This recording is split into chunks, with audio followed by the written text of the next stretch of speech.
Hello, welcome to InSight. I'm Wendy Brokaw. In January, another count of Salem's homeless population is held called the PIT or Point in Time Count. It helps determine how much, where, and how federal dollars will be spent in the coming year to help people out of homelessness. Earlier this month, I was thinking, what is it? What is homelessness? Do I understand it myself? And then I found that roughly half the women in the Salem area who are homeless, that's half the population. Half the population of homeless people is composed of women. And then I found that there was somebody who does know about that. Her name is Lynelle Willcox, the manager of SafeSleep United shelter, women's shelter in Salem. And I got talking to her and I thought, I think everybody needs to hear this. So welcome. Thank you for joining us today, Lynelle. Thank you so much. And thank you for having me. Well, it was wild finding you because you're awfully busy with this shelter and what you're doing there. Can you explain what is SafeSleep United? Who runs it and what is it? So SafeSleep United is a United Way program, and it's a women's shelter, a low barrier women's shelter. And low barrier means that we accept pets, property. We don't screen for drugs, alcohol, criminal history. Everything is based on each person's behavior. So as long as behavior is acceptable, we meet ladies where they're at. They could be high, they could be drunk. As long as they don't get more high or tipsy at the shelter and their behavior is acceptable, we're meeting people where they're at, offering a safe place to sleep. Our mission is offering safe sleep. And we're able to shelter ladies as long as they are able to do activities of daily living pretty independently, behave respectfully, make their beds each day, and do a chore, and behave generally acceptably with each other and the environment. And we want to offer that shelter each night so that women can develop some safety, some stability, some breathing room, and be able to kind of just maybe heal from the trauma that happens to you on the streets and the trauma they may have experienced their whole lives. And when we can offer that and connect people to resources, information, provide some case management, we hope to enable people to be able to slowly or quickly move forward and pursue their dreams and goals. You give tours of the shelter, and what do people ask you when they show up for these tours? I love doing the tours because it always leads to questions that people might not have thought of until they get there. But people usually ask, so who's usually homeless and how do they find you? How long are they allowed to stay? What do you offer? And then people start talking very often about their own perceptions about homelessness. And that gives us a chance to share some of the stories and information that we've learned along the way so that maybe we can kind of get some more accurate information out there. And the tours are often a stepping stone for that to happen. So talk to me about your own journey. Could you? Well, when I had, I pulled out a whole thing here from when I did a presentation and was asking people, what words come to mind. And I purposely saved it because it reflected some of my views, not all. But when I asked people, what do you think about people who are homeless? Some people had, sorrow, fear, lost souls, hopeless, mental illness, addiction, dangerous. Some people shared that they had very conflicting feelings.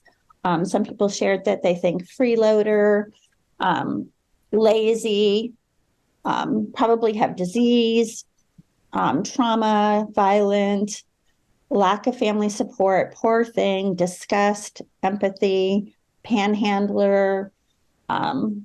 Just it ran the gamut. And then when I asked, well, what do you think of families who are homeless?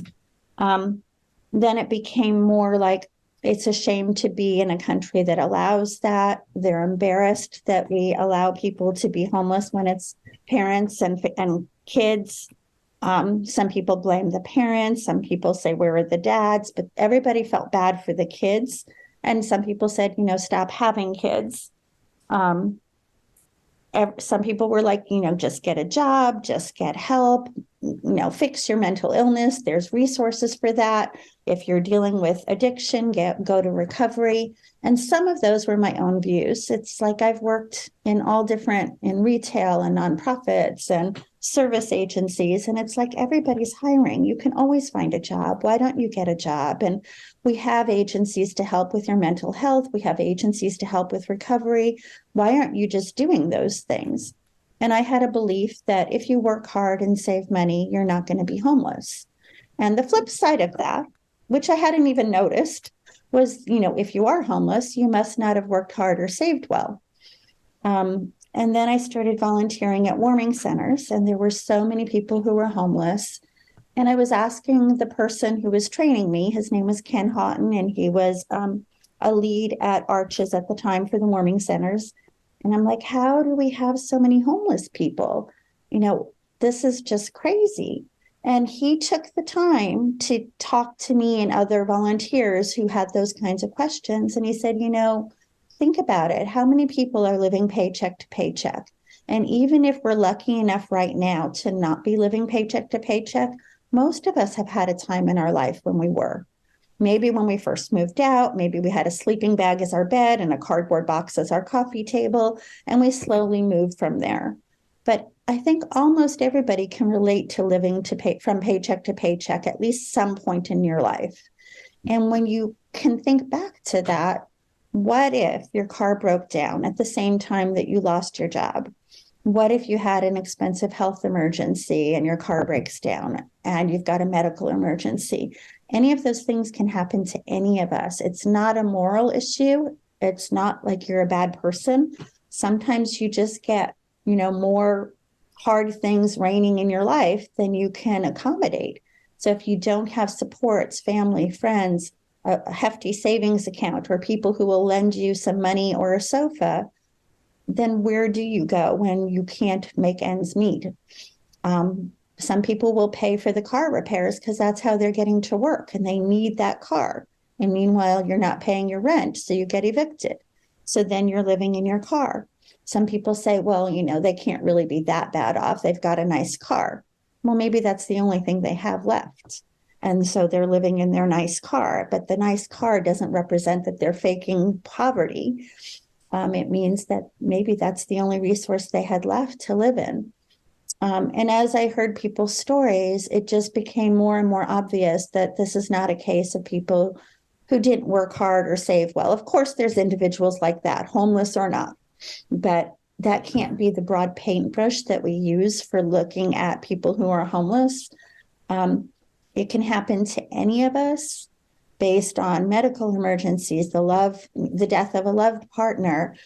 Some women become homeless because they go to care for a dying family member, and then they're not on the lease. And when the person dies, they've got nowhere to live anymore. There have been men who developed, there was one man I spoke with, he was a child psychiatrist, and he was making hundreds of thousands a year. And he developed some strokes, and he had to learn how to walk and talk all over again. So he had good income from SSDI because his pay was so high when he was working for most of his life. But he could no longer work because he's learning how to walk and talk again. And your money can only take you so far when you're having to begin your whole life. There's foster kids who age out and then their families aren't going to have income to take care of them. So some families don't keep the kids, and then the kids are not ready for real life yet. They're not at a point of being independent. So they end up homeless. The stories are just so diverse. There's people who are working full time and just can't make ends meet. You need first, last, and security deposit just to get into an apartment. If you've had any evictions, then that's going to be harder. If you have any criminal history, even if you've paid your dues, you've served the time, you're not that same person anymore, but you've got that history to overcome, and that's going to be harder to find a job, harder to rent an apartment. And when you add that to the fact that we've had a pandemic, which forced even more people into situations where they couldn't afford rent because they were too sick, what kind of impact has that been on us here locally? There were very good rent programs to help some people bridge the gap. But many people ended up just not being able to make ends meet, not being able to afford car repairs. There were more people at home. So if you're in a domestic violence situation, you have less opportunity to separate. So some domestic violence situations became more intense and more harm was happening to more people fiscally, domestic violence, and just even without any of that, I think a lot of us had a hard time adjusting to just not having a social life anymore. So there's just your own internal ways of how do you deal with none of us have lived through a pandemic before. No, we haven't. And we're still having difficulties Learning with the that ropes. oh yes, it's not gone away yet. Why is it that some women feel ashamed of even going to use the services that are available to them at a homeless shelter designed just for women? They don't want to admit it. They're ashamed. What's the story? Many of them feel the shame, but there's also the desperation that is outweighing the shame.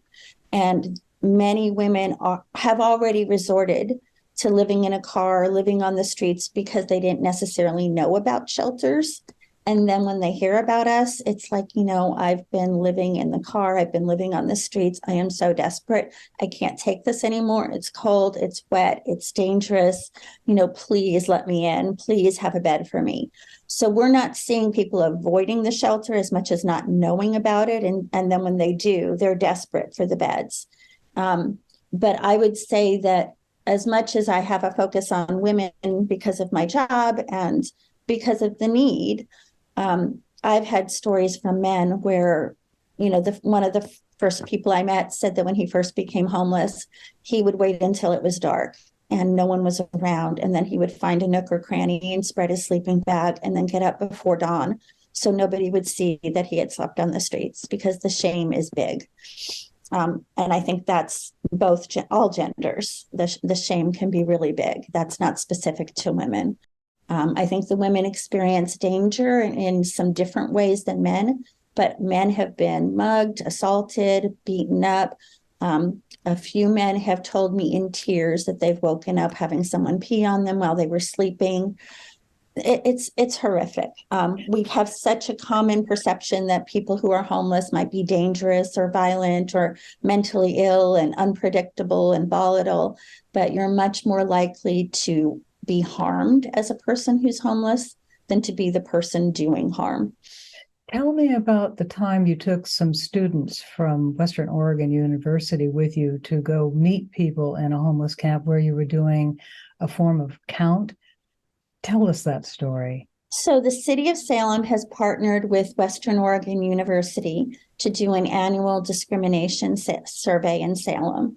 And originally it was online, and we talked to the city, Gretchen, at the city about, many people in poverty, homeless or not, are not going to have a laptop sitting around to be able to do an online survey. So how do we become more equitable in being able to get more diverse input? And because I worked with people experiencing homelessness, I could at least help with that one section. I think many people in poverty are going to be left out of some of those surveys, but I could at least tackle people being, on the streets or in shelters. And we were able to get the surveys in writing. So we had print copies, and some of the students and the teacher, Marianne Bradshaw, who was their teacher, came out with me on the first day the last three years. But the first year, she had her son and some of her students with her, and they were teenagers, and they came out, and we went to Arches, and we went to downtown where people were under, by Rite Aid and Nordstrom's, and we started talking to people, and the students were just in shock at one point, because driving, sitting at Arches talking to people and asking them if they were interested in doing the survey, you couldn't even hear yourself think, because cars are driving by, honking their horns, screaming, get a job. just throwing insults out there. The people were telling me that when they're trying to sleep at night, the noise gets worse. People throw firecrackers at them, scream at them, rev their engines. Some people have like shot a gun up into the air. And this is what they're living with every single day. The students were in shock. When we finished talking to some people at Arches, at the time, there were people living under the Market Street Bridge and kind of behind, like a sideline by Denny's, by the 5 freeway. And we went to talk to some of those individuals. And we separated where we were still in line of sight of each other so we could, be there to help each other if needed. But the students came back and some of them wrote essays, and some of them just shared that their minds were blown. It's like we had no idea that just doing the survey about have you experienced discrimination was going to be putting us in a situation with discrimination happening all over, with the noise, the insults, the screaming, the revved engines. Some people shared that one girl shared she was really nervous about coming because she thought just asking someone, hi, how are you doing? When you're homeless, isn't that question itself going to be just a terribly intimidating question? How are you doing? Oh, fine. I'm homeless on the street. So what do you expect? Some of the guys wrote that they were nervous because they don't know what to expect, and it might be dangerous. And as they were talking to people, it's like, this is just a person. This is a person just like you and me. This is a person who lost their job. This is a person who was living with their mom and their mom died. This is a person who had cancer and depleted all their savings paying for medical bills. And the students came back, and some of them wrote about their perception shift. And each one said it was life-changing for them. What I'm getting from you is that people have a lot of misconceptions and are frightened by the homeless population. Am I right about that? Their sense of them is all negative. Mm-hmm. And when they say something like, well, why don't you just take your meds? I think mental health is more complicated than I ever realized it could be. So some people are on their meds, and the meds can give you some terrible side effects. Some of the side effects have been one woman shared that, so she's more balanced, but at the same time, she has no energy. So you get more balanced, but then you don't have the energy to pursue your goals because you're just wiped out. Some people have meds that work for a while, and then maybe your body changes and the same meds don't work as well. Some meds give you diarrhea. And if you're on the streets, they'd rather have the shame of being imbalanced than have the shame of having poop on them. There's some of the times where people are pursuing mental health treatment, and you might be seeing a counselor on a regular basis if you're lucky, but you're still homeless. Some people are, doing outpatient recovery, like detox or recovery, but they go to their meeting every day, or they go to their counselor every day, but you're still homeless on the streets.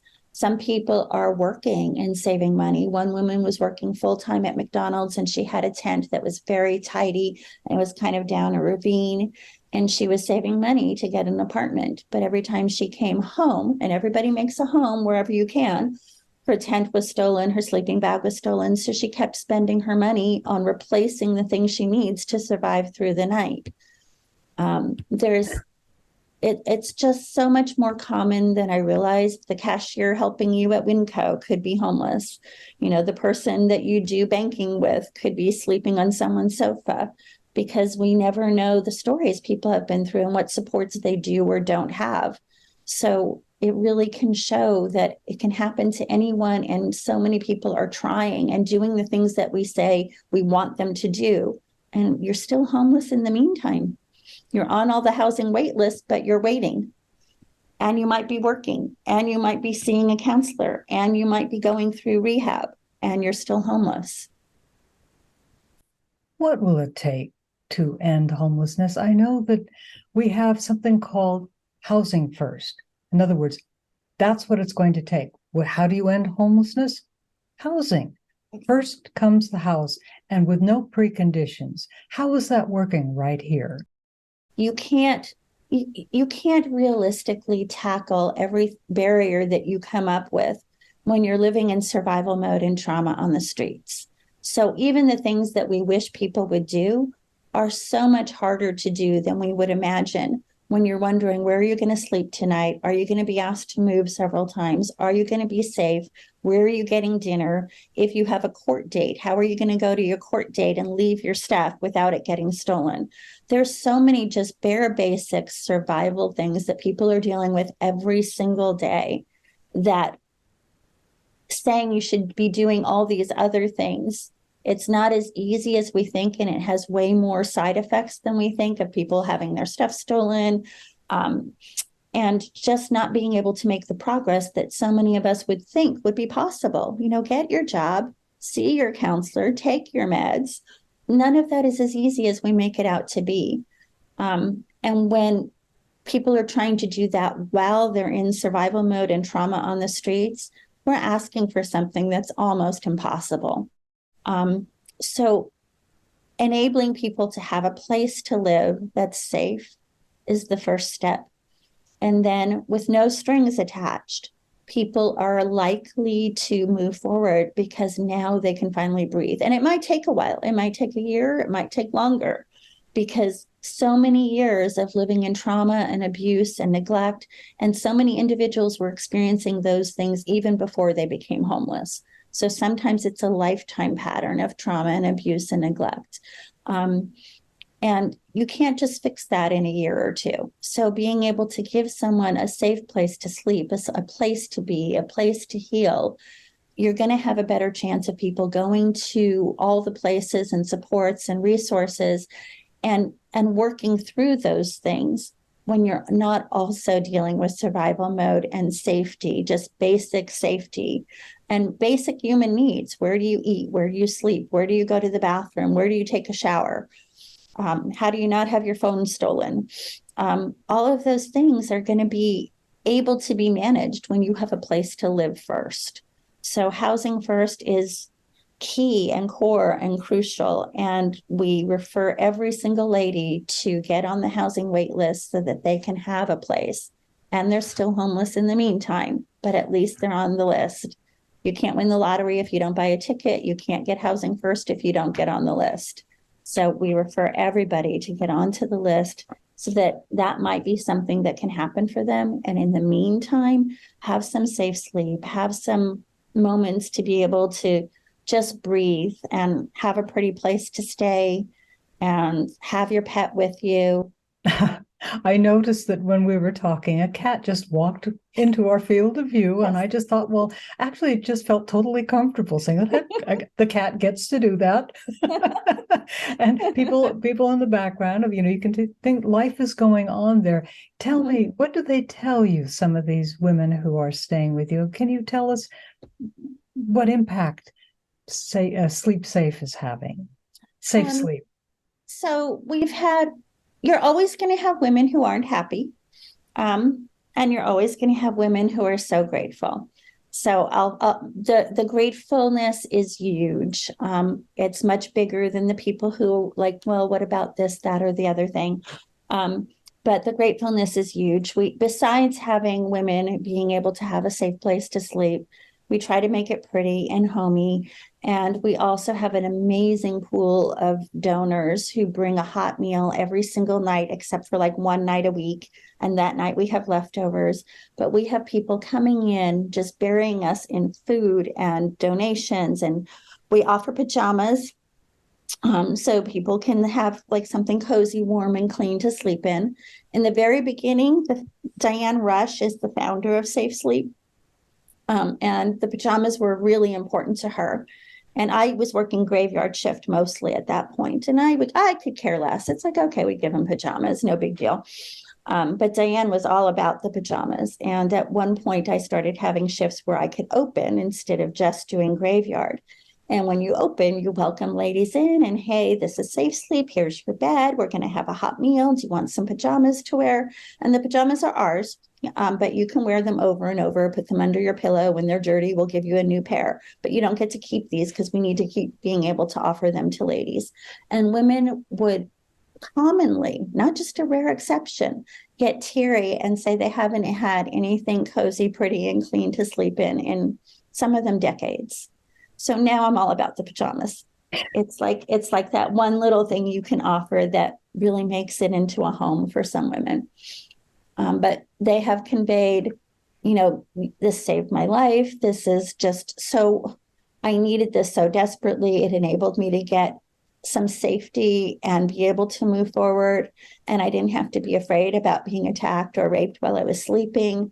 Some women say it's the best sleep they've had in years because you're on the streets and you're constantly worried someone's going to come and harm you while you're sleeping, which is also why some women do meth, because you can stay awake at night so you can be safe and you can sleep in the daytime. Who knew? So sometimes the things that I would look down on as a negative thing and like, why would you even do that? Now I could see it could actually save your life. Now I'm not promoting it, but I can understand it now. And women have shared this, this has been the safest, best sleep I've ever had. Lynelle, what can one say? You've offered so much in the way of understanding from your own experience and passing on the experience of others. How can people learn more? So we have tours are always available, and now I'm kind of really pushing for the tours because we're going to have a remodel. We're in a building that's owned by InSight Out Ministries, and they partner with us. We're not religious oriented, but InSight Out Ministries offers us our half of the building for $1 a year. So we have incredible support from them. And we're able to offer our space to ladies because of their generosity. And we also have a remodel coming up because the building was never designed to be a shelter. So we can shelter up to 19 ladies and we only have one bathroom, which is crazy. And we have no showers, but we require a shower a week. So some women go to Friends or Family, Arches, Hope. When the men's mission, the UGM has women's showers, Samanka and Kaiser. So there's ways for women to get showers, and we insist on at least one a week, but we don't have a shower. So we're going to have a remodel coming up early next year. And that's going to give us more bathrooms, a shower, a better kitchen, and space to shelter up to 40 ladies. And this is going to be amazing because we can enable 40 women to sleep safely instead of just 19. But it does mean that some walls will come down and some coziness might go away. So I'm really encouraging people to come see us now so you can see the cozy version. And then we'll see how we can make it cozy when we can shelter more women. So anybody can call for a tour anytime. We have a Facebook page for SafeSleep United. There's a website, and my phone number is prominent on the Facebook page. And we're encouraging tours so people can learn more about homelessness, poverty, our shelter in particular, the value of shelters in general. Every shelter is doing amazing work. And DJ Vincent from Church at the Park is also having a big emphasis on humanizing homelessness. So does UGM, their men's shelter and their women's shelter. That's not unique to me or us. Everybody is really trying to share the stories, the people, the hearts that are involved in these stories and how it could happen to so many people for reasons we might never imagine. And we're just, there by the grace of the universe go I. It could be any of us. The whole idea of talking to you today was based on a conversation I had with you last week. And I told you then I'm speechless. And I was amazed because there was so much I didn't know. And I'm so grateful to you today for coming on and sharing that same kind of information with our audience. InSight really did get some insight today. Thank you, Lynelle, thank you for being my guest today. We've been talking to Lynelle Willcox. She is the manager of SafeSleep United in Salem. Thank you for joining us today on InSight. I'm Wendy Brokaw.